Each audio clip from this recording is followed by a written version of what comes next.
저희가 베스트 애널리스트를 모시는 유튜브로 굉장히 지금 입소문이 나고 있어요. 그래서 오늘도 제가 인적 네트워크를 이용해서 모셨는데 먼저 자기소개 부탁드릴게요. 네, 안녕하세요. 하이투자증권의 정원석이라고 합니다. 2차 전지 섹터랑 디스플레이 섹터 담당하고 있습니다. 네, 3%를 같이 봐주시는 분들께서는 굉장히 또 친숙하게 생각하실 것 같은데 2021년 전기차 배터리 시장 얼마나 더 성장할 거라고 보세요? 네. 21년으로 보는 것보다는요. 네. 이 전기차 시장은 지금 이제 초입 국면이기 때문에요. 배터리도 마찬가지로 앞으로 굉장히 커질 건데 조금 더 쉽게 예를 들어서 설명을 해드리면요. 20년 말 기준으로 신차 판매 중에서 전기차 판매 비중이 4.5% 정도를 차지를 합니다. 그런데 지금 각국 정부들이 계속 이제 전기차 비중을 늘리는 걸 목표로 하고 있고요. 몇 가지 예로 25년에 중국이 20% 정도까지 침투를 늘리려고 하고 있고, 미국이나 유럽 같은 선진 시장은 30-40%까지도 계획을 잡고 있기 때문에 심플하게 보면 20년 말 4.5%에서 20%만 간다고 보더라도 5배 정도는 충분히 성장할 수 있는 시장이기 때문에 앞으로 시장 성장은 굉장히 클 거고, 거기에 따라서 이제 배터리 업체들의 실적도 같이 좋아지는 흐름이 나타날 거라고 예상을 하고 있습니다. 네, 알겠습니다. 화나신 건 아니죠. 원래 이렇게 무표정하신가? 아니, 3%에서는 굉장히 요구도 잘 하시면서 하셨는데, 네, 낯설어서 그러신 거죠. 네. 요즘에 워낙 전기차, 자율주행차 이쪽을 안 하는 업체들이 없는 것 같아요. 뭐 GM도 마이크로소프트와 이제 협력을 해서 자율주행차 한다고 했고, 최근에 뭐 애플카 얘기도 워낙 이슈가 되고 있기는 한데, 완성차 업체든 IT 업체든 너도 나도 이렇게 다 전기차, 자율주행차 시장에 뛰어든다는 건 우리가 어떤 의미로 봐야 돼요? 사실 제가 네. 자동차 섹터를 담당하고 있진 않아서 네. 자동차에 대해서 디테일하게 말씀드리는 거는 조금 애매하긴 하지만 이제 전기차 시장이 네, 같이 커지는 거 아니에요? 큰 그림에서 말씀을 드리면은요. 일단은 최근에 주가를 보더라도 테슬라는 엄청나게 주가가 크게 오르는 반면에 기존의 내연기관 차들 같은 경우에는 주가 퍼포먼스가 굉장히 부진합니다. 결국은 앞으로 이제 내연기관 차들은 사라질 가능성이 높다고 보는 거고요. 전기차에 필요한 대표적인 테슬라 같은 경우에는 앞으로 굉장히 성장 여력이 크기 때문에 밸류에이션 차이가 거기서 발생을 하는 건데요. 기존 내연기관 차들이 이제 전기차는 만들 수 있다고 하더라도 저희가 테슬라의 프리미엄을 주는 건 단순히 전기차를 잘 만드는 회사로서의 프리미엄을 주는 건 아닙니다. 결국은 거기에 들어가는 이제 OTA로 뭐 소프트웨어를 업그레이드를 해서 계속 신제품으로 만들어 나가는 이런 시스템이라든지 아니면은 이제 완전 자율주행이 나중에 되고 난 다음에는 결국은 앨런 머스크가 꿈꾸는 세상이 이제 로보택시로서 이제 무인 자동차로서 굉장히 저렴한 가격에 수익을 창출할 수 있는 추가적인 비즈니스 모델을 생각을 하는 거거든요. 네. 그래서 기존 내연기관차 업체들이 전기차는 잘 만들 수는 있지만 그런 자율주행 관련해서는 기술력이 아직 확보가 제대로 안 되어 있기 때문에 그런 대표적인 엔비디아 플랫폼이라든지 네. 마이크로소프트라든지 아니면 구글 웨이모 이런 업체들하고 손을 잡을 수밖에 없는 상황이에요. 그래서 그런 부분에서 계속 협력 관계가 많이 만들어지고 있고요. 그런 거 관련해서 이제 IT 업체들도 전기차 시장이 계속 뛰어드는 거라고 예상을 합니다. 2차 전지 관련주들이 밸류에이션 측면에서 뭐 많이 오르기는 했다, 뭐 부담이 좀 되는 건 사실이다, 이런 얘기도 시장에서 있기는 한데, 그럼에도 불구하고 우리는 크게 봤을 때는 더 간다라고 봐야 돼요, 이쪽은? 그쵸.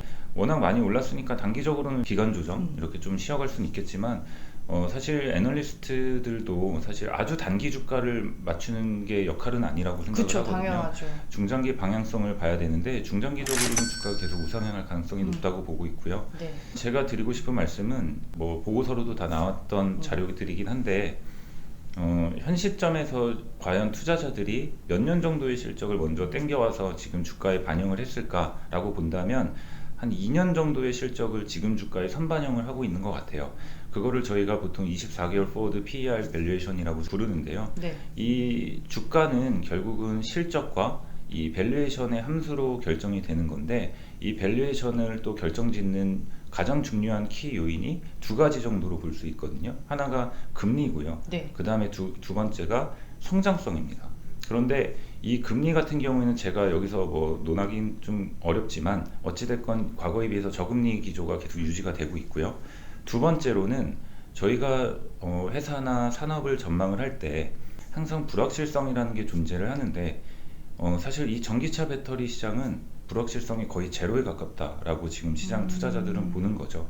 그만큼 불확실성이 낮으니까 향후의 미래 실적을 쉽게 지금 주가에 반영을 할 수 있는 거고, 그게 결론적으로 저는 한 2년 정도라고 판단을 하고 있습니다. 네. 그런데 제가 여기서 드리고 싶은 말씀은 현 시점에서 보는 향후의 2년 실적과 그리고 한 6, 7개월, 한 두세 개 분기 지난 올해 하반기 정도에 바라보는 그 이후 2년의 실적의 레벨 차이는 굉장히 클 거예요. 왜냐하면은 아직 이 전기차 시장은 이제 막 초입 구간이고요. 일부 이제 소재 업체들 같은 경우에는 아직 시작도 제대로 안 한 업체들이 있거든요. 아, 그래요? 충분히 이제 포텐셜은 크지만 아직 제대로 공급이 시작도 안 된 업체들이 많아요. 대표적으로 포스코 케미컬의 양극재 업체도 그렇고요. 물론 포스코 케미컬이 음극재는 많이 하고 있지만 저희가 이제 시장에서 보는 게 내년 초부터 본격적인 출하가 시작이 되는 업체이기도 하고요. 그리고 소재 쪽에서 봤을 때 뭐 실리콘 음극재 본격적인 개화 시기도 네. 내년 정도로 보고 있기 때문에 사실은 그런 것들을 쭉 이제 평균적으로 저희가 따져보면 지금 현 시점에서 보는 2년 후의 이 실적들에서는 사실상 0.5년 정도가 비어 있는 거나 마찬가지입니다. 그래서 실질적으로 1.5년치 실적 정도가 지금 반영이 되어 있다라고 볼 수가 있는 건데요.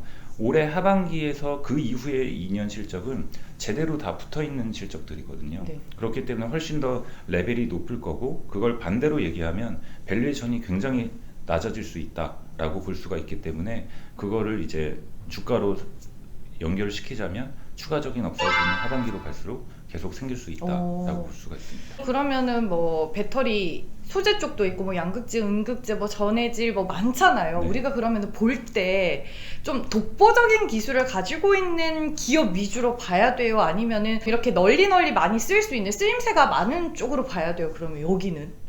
사실 네. 각 소재들마다 네. 독보적인 기술력을 갖춰서 혼자 하는 아이템이 그렇게 많지는 않습니다. 사실은 이미 시장에 진입해 있는 업체들 같은 경우에는 기술 격차가 아주 크다고 볼 수는 없어요. 다 비슷비슷합니다. 거기에 따라서 이제 LG화학 벤더냐, SDI 벤더냐, 아니면 SK 이노베이션 벤더냐, 이런 차이들이 좀 있는 거거든요. 네. 그래서 사실은 이거는 이제 선택의 문제인데요. 다만 이제 제가 드리고 싶은 말씀은 2차전지 섹터는 중장기적으로 계속 주가는 우상향할 거라고 생각을 하거든요. 네. 그렇기 때문에 셀업체들도 소재업체들도 본인만의 포트폴리오에서 상당 부분 비중을 좀 높여놓는 게 저는 맞다라고 보고 있고요. 대신 그 안에서는 그때그때 뭐 이벤트들에 따라서 종목들의 좀 교체들, 스위칭은 좀 필요할 수는 있다, 그렇게 생각을 하고 있어서 전반적인 무게중심은 좀 오버웨이트로 가져가야 된다라고 판단을 합니다. 영군 의원님은 차 못 타세요? 혹시 전기차 타세요? 아닙니다. 저는 내연기관 차를 타는데요. 네.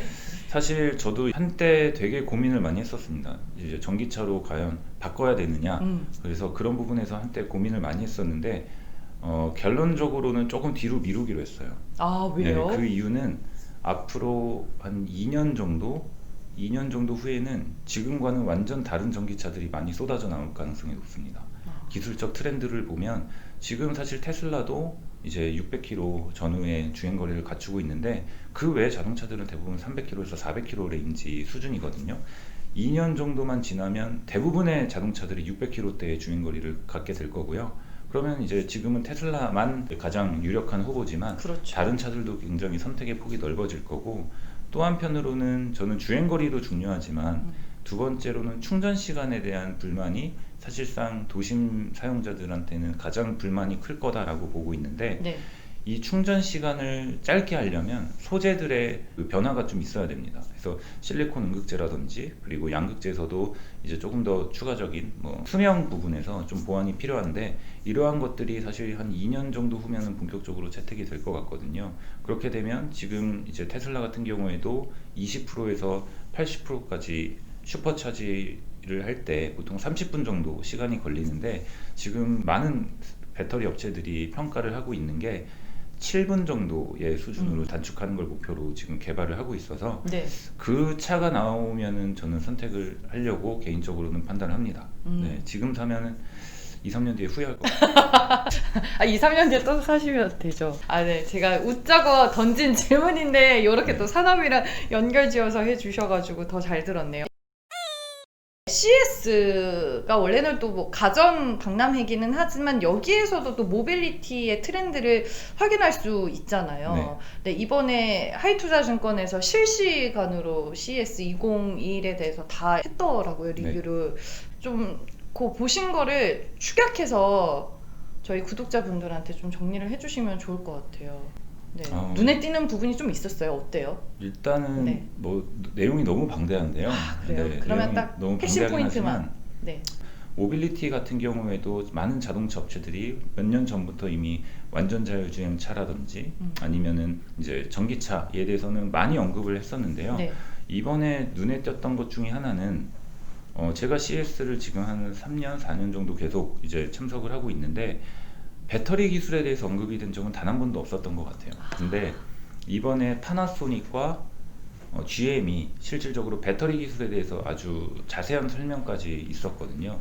그래서 파나소닉은 테슬라와 46800 배터리, 조금 더 이제 사이즈가 커진 원형 배터리를 22년 양산을 목표로 준비를 하고 있다. 그리고 앞으로 코발트 프리, 그 양극재 쪽에서 가장 비싼 메탈이 코발트인데요.